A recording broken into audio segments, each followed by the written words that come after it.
इन दो जहां के दरमिया है फासला एक सांस का, जो चल रही तो ये जहां, जो रुक गई तो वो जहां। समझारी बातें, एक ये जहां एक वो जहां, इन दो जहां के दरमिया है फासला एक सांस का, जो चल रही तो ये जहां, जो रुक गई तो वो जहां। क्या बात है ना। और पता है कि नशा करने की वजह से जो इन नौजवानों का सबसे पहले फेफड़ा खराब होता है, और सांस लेने के लिए सबसे पहले इंसान को फेफड़े की जरूरत पड़ती है। सोचिए कितनी बड़ी नेमत को हम खो रहे हैं, है ना। खो रहे कि नहीं खो रहे। आए दिन हादसा हो रहा है कि नशा कर लिया, ओवरडोज हो गया। ओवरडोज होने के बाद डॉक्टर ने उसको जवाब दे दिया कि अब बचेगा नहीं। हो रहा है कि नहीं हो रहा है। अभी कई मामला फंसे हुए हैं।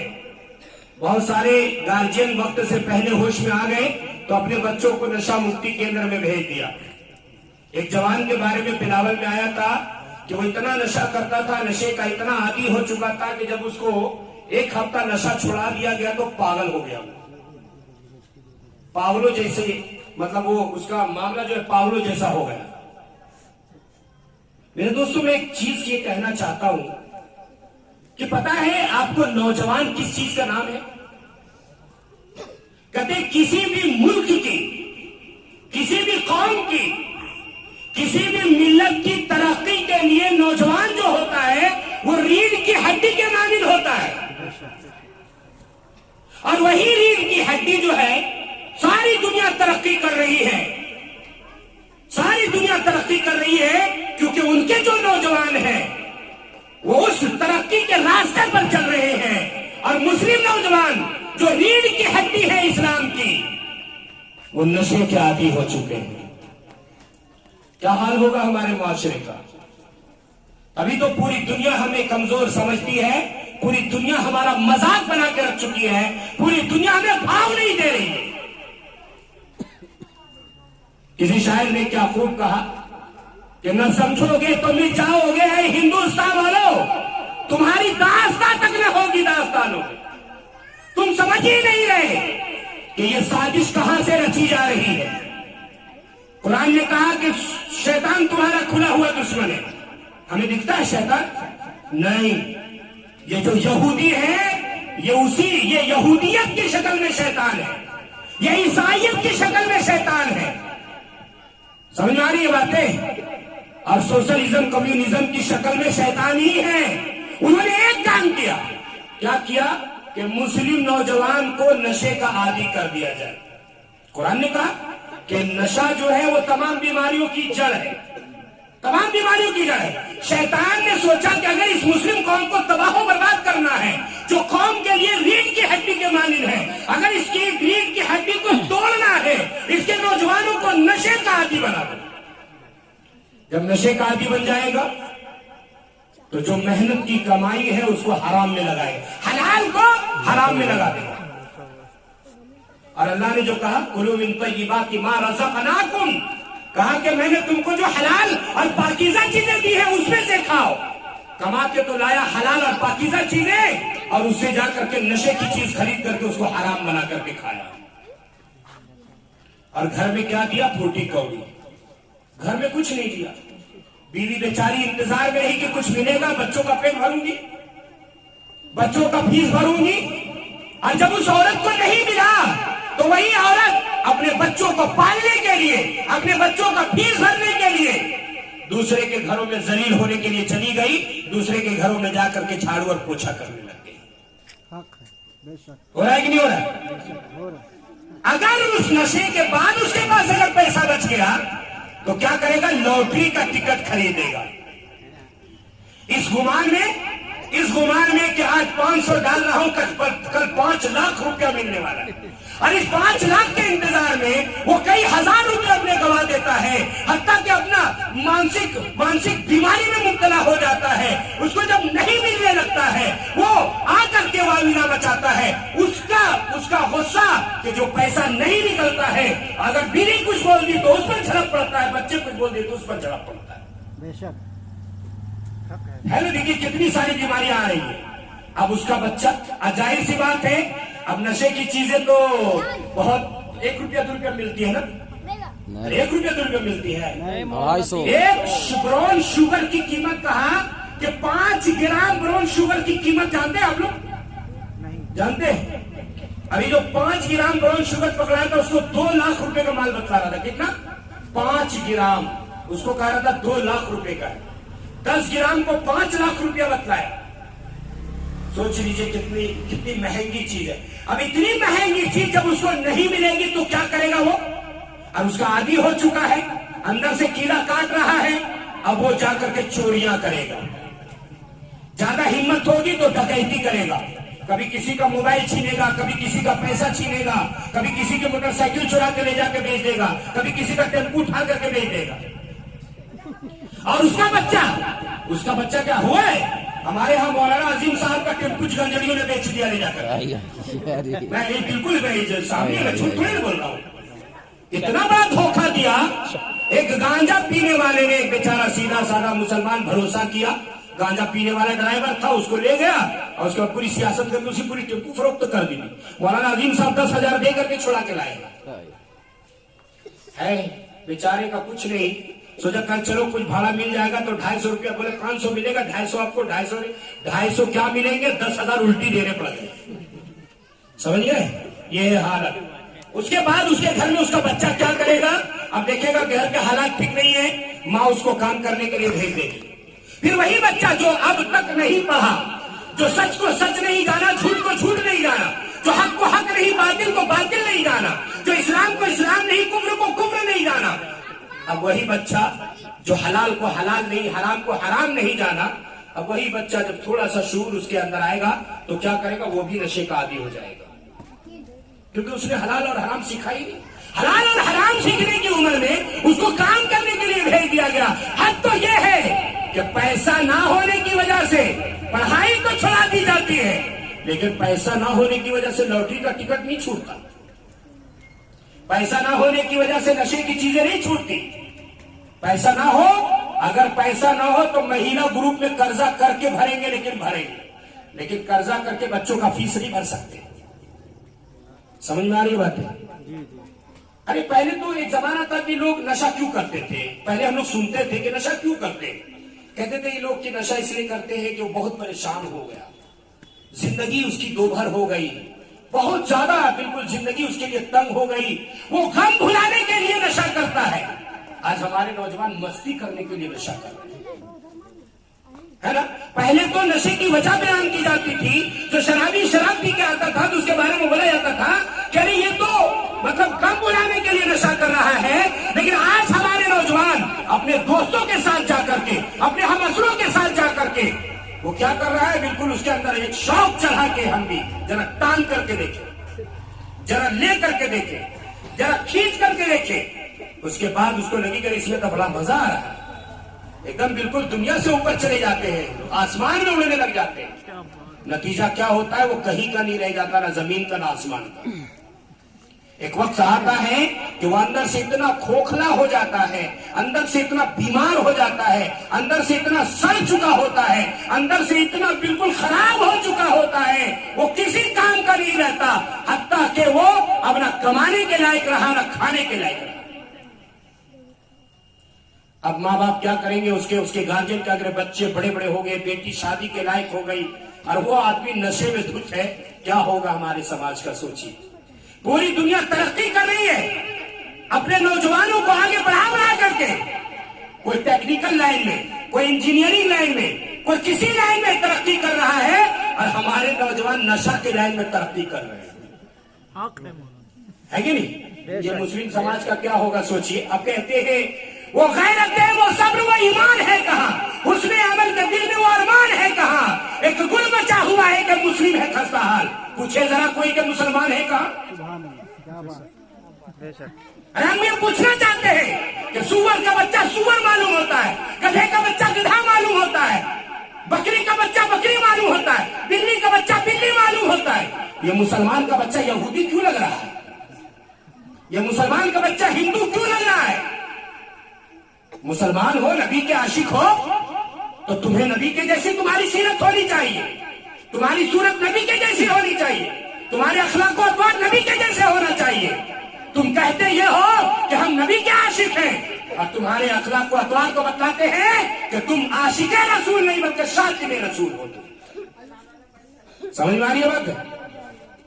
हम ये एक तरफ से दावा कर रहे हैं कि हम आशिक रसूल है।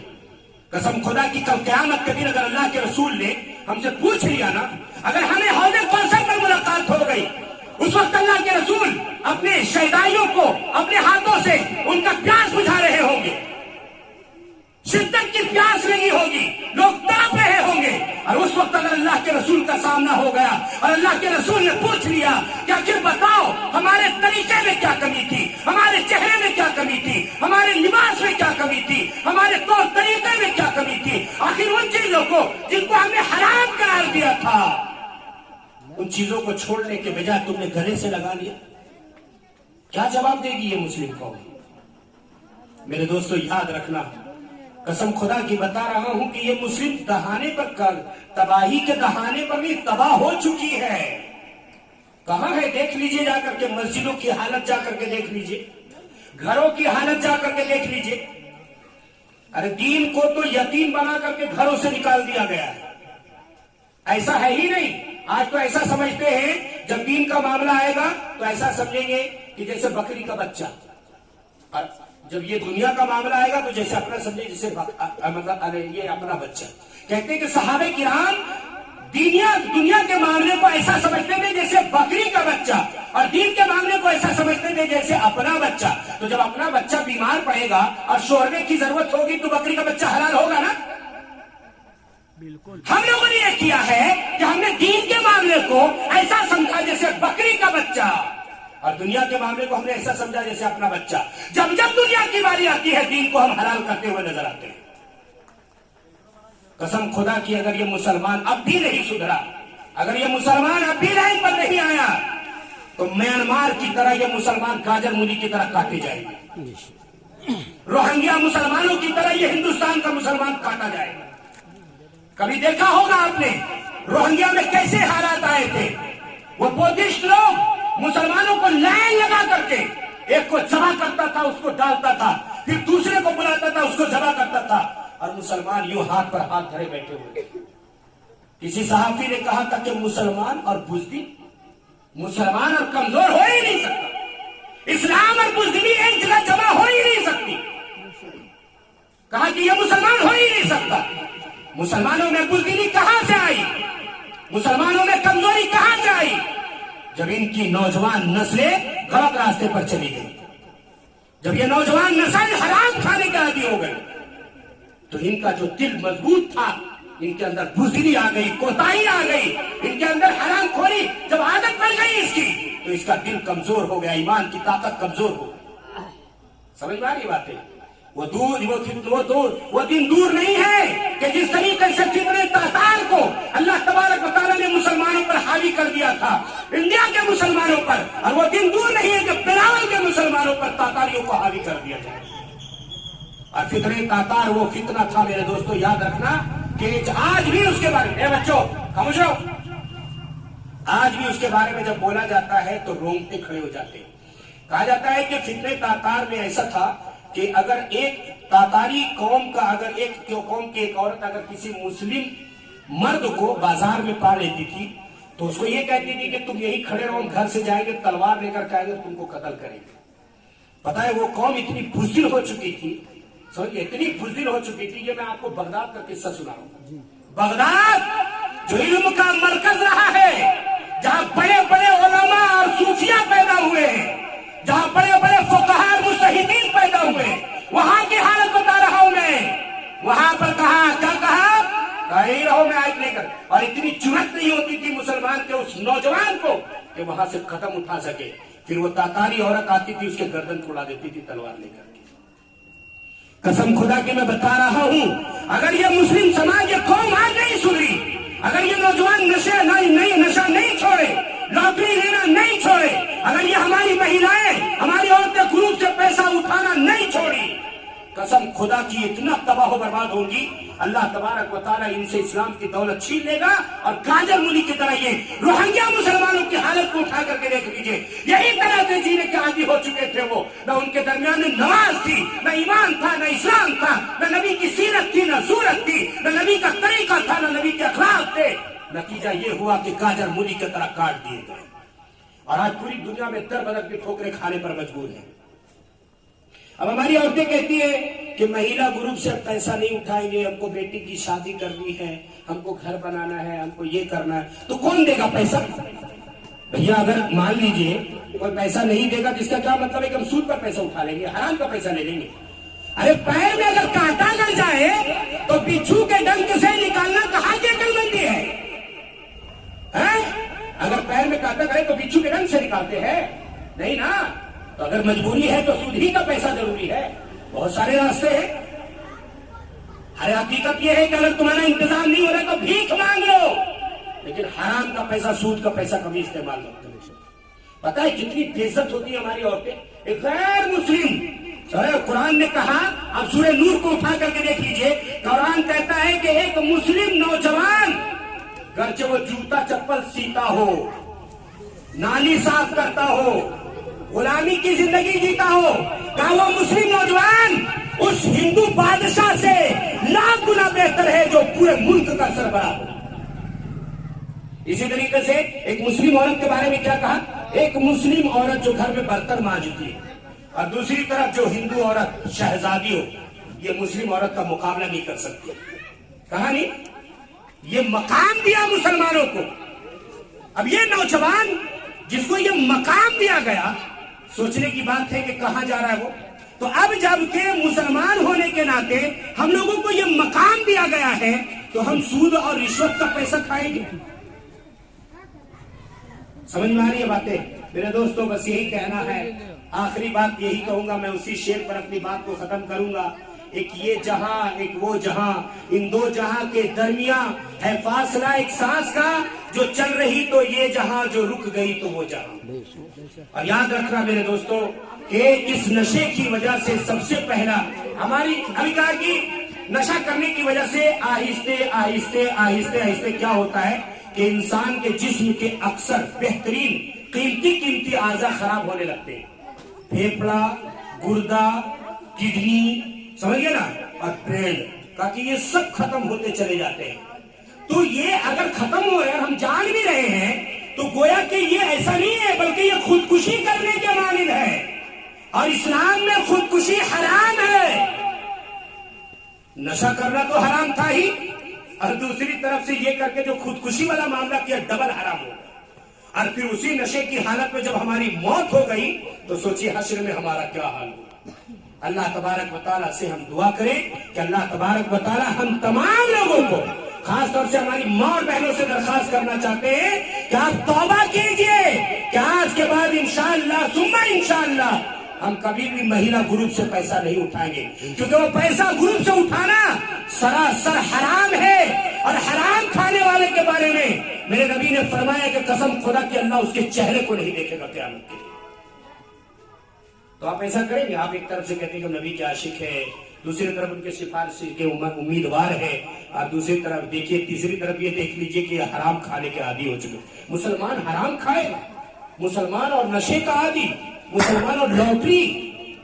मैं बार बार एक ही लफ्ज को दोहराता हूँ, कुरान की आयतों पर जब हमने गौर किया तो पता चला कि सुअर जो है ना हमारे लिए हराम है ना।